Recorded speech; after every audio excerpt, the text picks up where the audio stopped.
Oh, had to be those blue eyes. Right? Blue eyes, a little bit of silver in his hair, mustache. Yeah, yeah.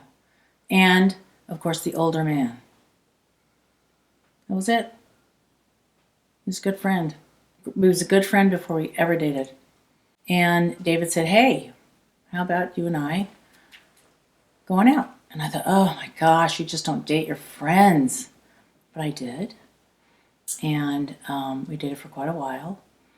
And one Thanksgiving weekend, we drove to Ventura to see his children. And one night we went out to dinner at the Chart House. And that's when I asked him to marry me. He was not expecting this. There was a pause. And he said, okay. And I said, when? And he said, March. And I said, March what? And he said, let me look at my calendar. March 6th.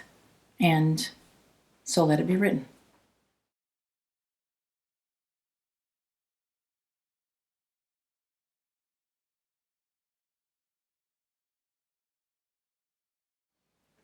One word to describe David Bailey would have to be generous, with his time, with his lawn implements, with his cars, with his tools.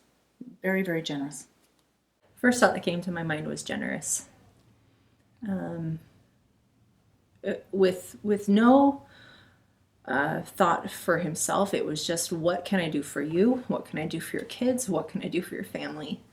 It was not ever a burden for him. He willingly gave and willingly served, and I'm so grateful for that example he set for me and for my kids. I would have to say that's the word that comes to my mind, along with service. My dad was extremely generous, and service was always in the forefront. He was always looking for ways to serve other people. I would say hospitable. Everything he had was everybody else's, whether it be the toys he had, the vehicles he had, his house. He was very good at sharing what he had with others and letting others experience the joy of, whether it be the Roxor, his motorcycle, his scooters, his trucks for neighbors. Yeah. So. My one word would be friendly. He made everyone feel like they were his best friend. And he made everyone feel that way, whether he knew you or he had just met you. He made you feel wanted and necessary, and he wanted you there. Generous describes him exactly. I mean, the first thing he said when you walk into his house, every time you see him, he would say, what can I get you? That was always the first thing. Make sure everyone's comfortable and have what they need. Yeah. For me, it would be spontaneous, because he always wanted to do something off the cuff, whether it was build something or create stained glass or just go down to spring training or just Decide to make pies. decide to make pies. Quilting. Yeah, he got into quilt making. Yeah. Yeah, it was just very spontaneous. Always had something going, something turning in his head. Everyone took the word generosity. That was going to be my word. I think it's everybody's word. When we were young people, Oh. when I was working for the airlines, I think we just had maybe Adam, maybe Brad as well. We'd fly up here, and as soon as we get here, he'd pick us up at the airport and then have us drop him off, and here's the keys to my Lincoln and use it as long as you're here. And Yeah, Brad had said that too. He came up when he was 17. He said, "Here's the keys to my boat. Just take it, you and your buddies, and go off to the lake." He's like, "Who does that? Who gives their 17-year-old nephew the keys to their boat?"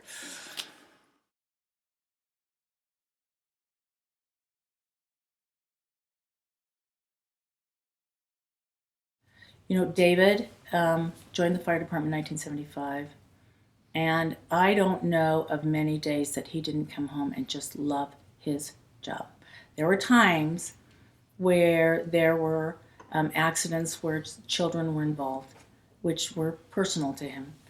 But for the most part, he loved his job and the people that he worked with. When it got a little political, he threw his hat in the ring for Provo mayor twice.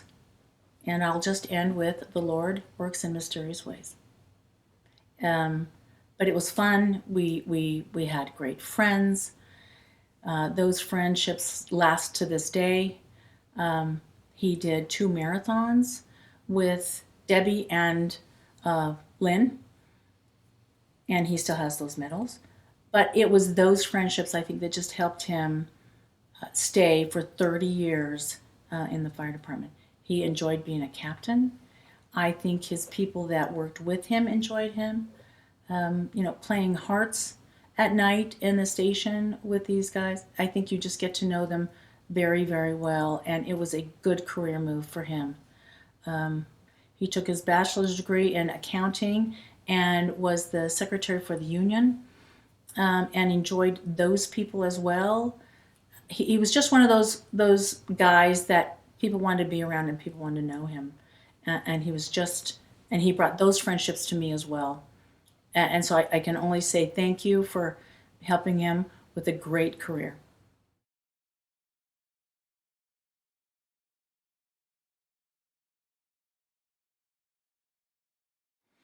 We were first married, and he did some work for Al Fong, a friend of his. He did some carpet work. And Al had invited us, he was in town from Hawaii, he invited us to dinner with some of his friends. And so it was a Japanese restaurant. We walked in, introduced ourselves. We're sitting across the table from an older couple. And she said, "So how many kids do you have?" And David promptly answered, "Oh, she's barren."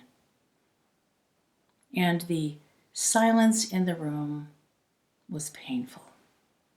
We moved on to other topics. And when we got into the parking lot, I beat him so hard, and he is laughing so loud. And lucky for me, I've never seen those people since. That's David Bailey. We have been married 28 years, a little more, and we have 6 kids, and they were all pretty close together. And it was hard to find babysitters, but Dave would come and take care of all 6 of them, and not just take care of them. He would take them on outings, go to movies, fun things like that. That was awesome. I remember as a kid, I lived in Southern California, and we'd come up in the summer, and we were here for 6 to 8 weeks, and every day he had some activity planned for us, whether it was swimming or the water slides, roller skating, hiking up in the mountains, climbing up to the Tip Cave, going up to Lagoon. It was just always something. The most memorable experiences are going to be going to Mexico with my dad.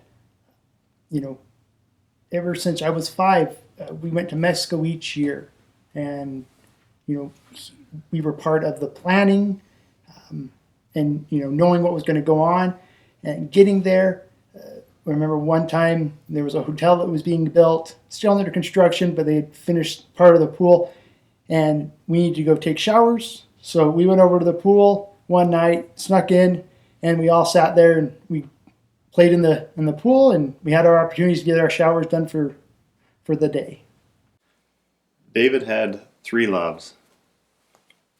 His family first, the Dodgers, and Mexican food. Those are probably the three most profound memories I have of him. Is he wanted to be with his family, he wanted to eat good food, and watch the Dodgers play. And his favorite was to eat good food at the Dodger Stadium, watching the Dodgers play. Recently, over the last, I don't know, 5, 6, 7 years, we really started getting into the baseball, and we'd go down to spring training. Our youngest is in softball, and she loves baseball as well. Go down to 3 or 4 days of spring training, and we were doing our annual trips to Dodger Stadium. And while we were in LA, we had to hit Cantor's, Alvera Street. He had to let everybody know that that's the oldest street in LA. One thing about my dad was whatever I was into, my dad was into. So when I was 11, my dad was watching the news and he was watching the Today Show, and there was this author on there. Her name was J.K. Rowling. Nobody had heard of her in the US, and they were introducing Harry Potter. And my dad thought Megan would love that book. So he got on the internet and special ordered this book from the UK. It came just in time for my birthday. So I would read the Harry Potter book in the morning. I would go to school and he would read while I was in school, and I would see that his bookmark was further than mine. And that just couldn't happen. So I would read all night until I went to bed, and then he would read after I went to bed. And then I think by the fourth book, we both gave up and we just bought 2 copies. And it was just a competition of who could read it faster. Another thing, if I was interested in a band, my dad would make sure to go get me the album. When it came out, he would surprise me with it. If I liked, or if he heard a song on the radio that he thought I would like, he would make sure to get me the single or tell me about it the next time the radio came on. He continues to do that with my kids. He would find out what Harrison or Owen's favorite song was, and he'd have it downloaded so that when he was with them in our pool or whatever, he would be able to play it on the outdoor speakers and things like that. So whatever I was into, he was into, including sewing. He got into embroidery, and it was just one of those shared hobbies. And we made stained glass together, and we just did a lot. First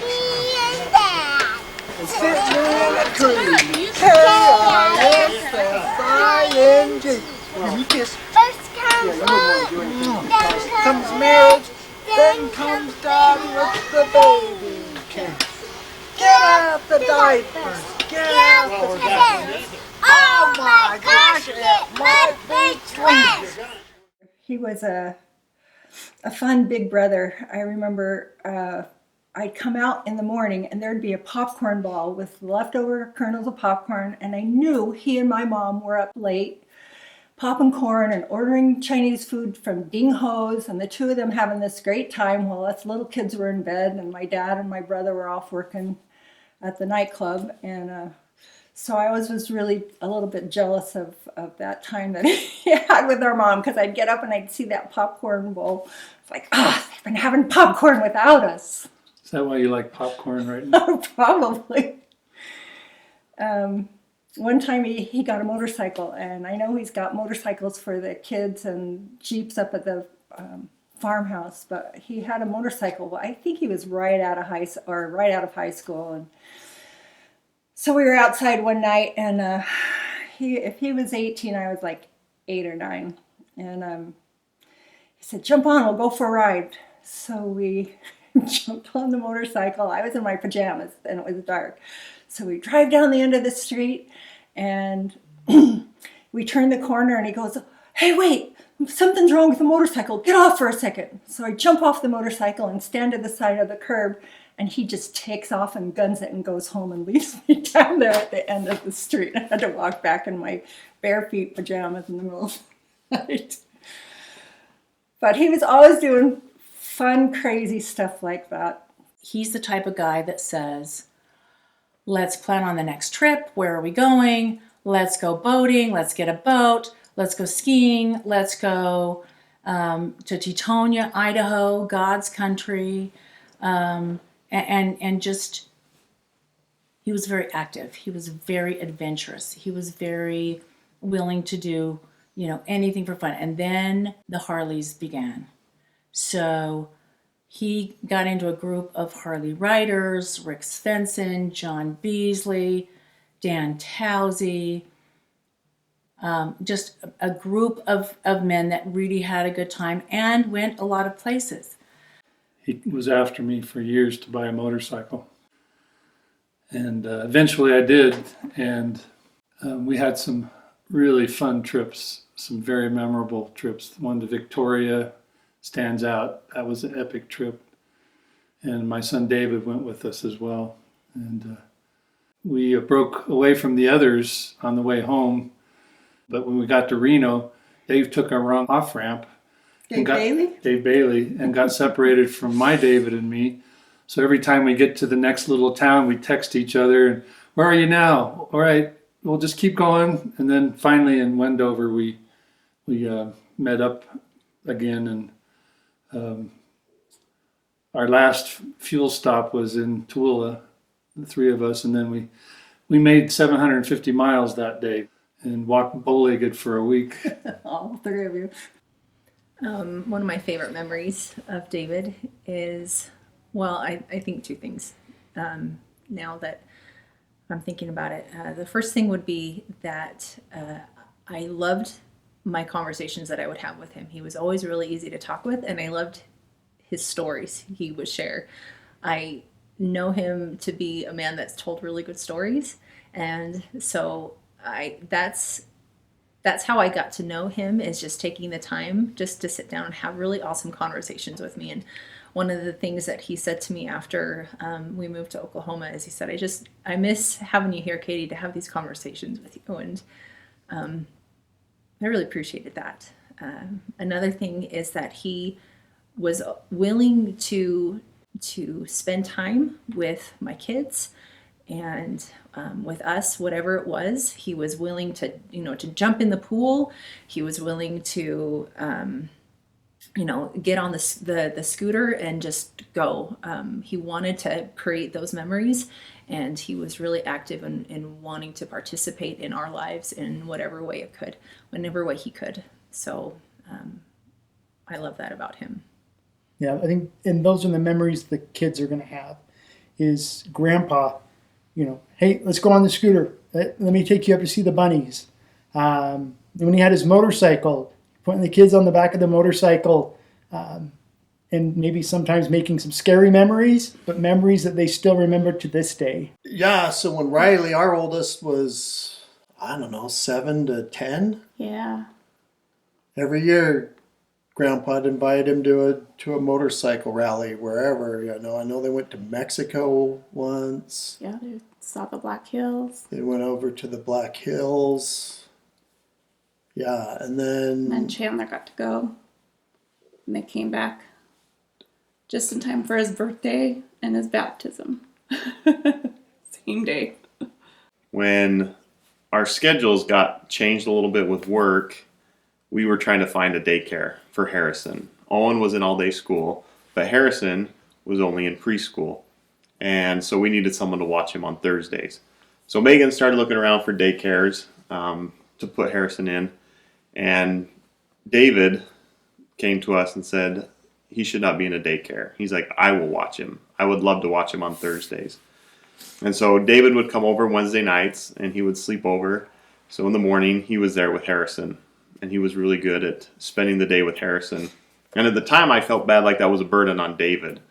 But that was only a couple years ago. And I look at the time that he had to spend with our kids, us not knowing what the future held, but he was able to spend that time with them, develop even stronger relationships. I remember I loved fishing. Love fishing. He always made it a point to make sure I went fishing as much as I possibly could. He hated trout, but that's what we caught.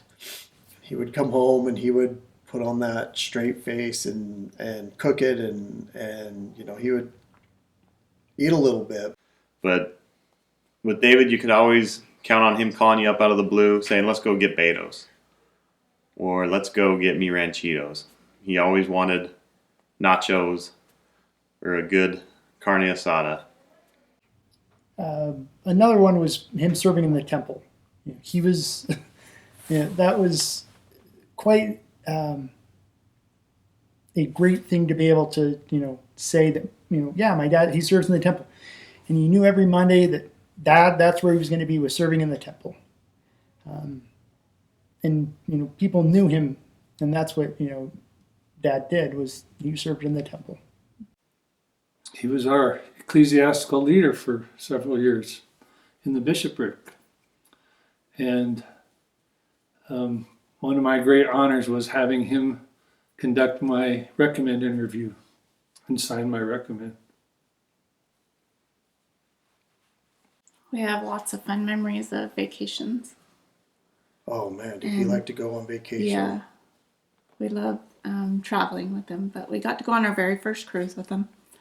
And I was looking forward to going to St. Thomas. I didn't have any china, and that used to be the thing that everyone wanted to set up their own china.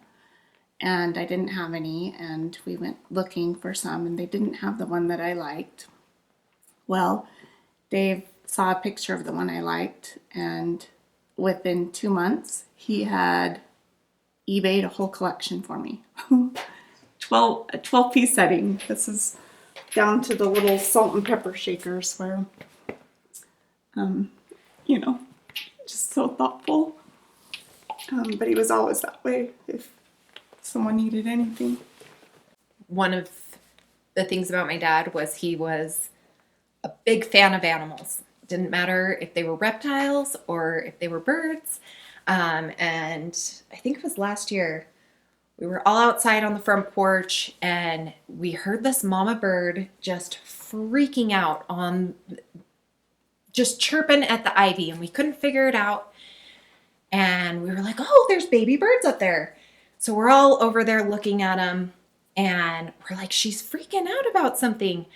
And Ryan is looking at the ivy, and my dad comes over and lifts up the ivy and just shoots his hand right in there and pulls out this easily 3-foot blow snake. He just grabbed it by the back of the neck. I mean, no holds barred, just grabbed it and took it out. And he didn't kill that snake. He just put it down the hill. Everything David did was for his children and his grandchildren. Everything. Where can we go? What can we do? Bring them over. Let's play a game. What do you need? Going to the school programs. Everything revolved around getting to the farmhouse as often as we could. Motorcycles that he purchased, teaching them how to drive the tractor, everything. Everything David did was for his children and his grandchildren. Disneyland, cruises, fishing, boating, teaching them how to ski, Lake Powell, Mexico.